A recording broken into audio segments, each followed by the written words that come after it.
En France, faut-il y voir le symbole des sous-investissements qu'on reproche parfois à l'État et à la SNCF? C'est l'histoire d'un train qui relie Paris et Rodez.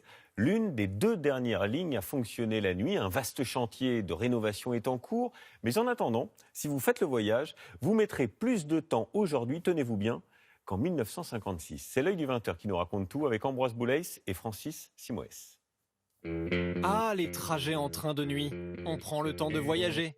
Mais à l'œil du 20h, on a découvert une ligne qui est aujourd'hui si lente qu'il y a 60 ans, ses horaires étaient plus performants. Au temps des dernières machines à vapeur, la SNCF mettait 1 heure de moins qu'aujourd'hui pour aller en Aveyron. Oui, c'est possible. 19h, gare d'Austerlitz à Paris. Ces voyageurs s'apprêtent à passer 11 heures dans le train. Pas pour traverser l'Europe, non, à peine 500 km pour rallier Rodez. C'est l'un des 2 derniers trains de nuit en France, mais ces horaires ne sont pas au goût de tout le monde. On voit pas l'intérêt de partir à 19h. Avant, ils partaient à 22h et c'était très bien. Je pense que c'est pas du tout commode. 10 ou 11 heures de trajet, j'estime que c'est très long. Pour nous endormir, nous nous sommes plongés dans les horaires de ce train de nuit en 1956.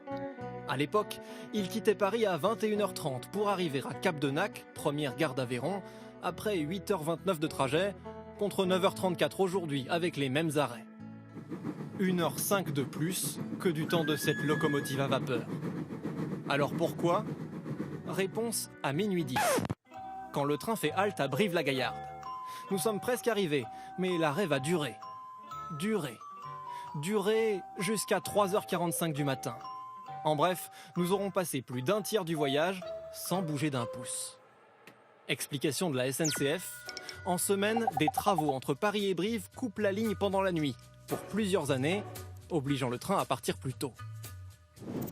Afin de maintenir cette circulation pendant les travaux, nous avons choisi de créer un train jour-nuit.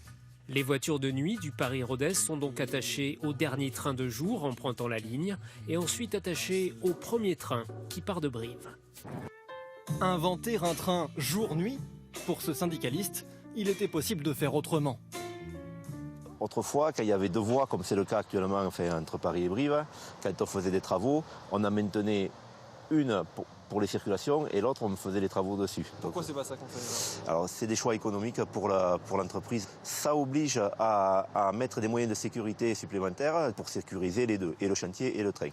Les 2 voies sont donc coupées en même temps par les travaux de nuit. Un choix que la SNCF n'a pas souhaité commenter, mais que fustige ce député du Lot. Le départ avancé du train de nuit, qu'il juge inadapté aux besoins des voyageurs, ne serait pas sans conséquences selon lui.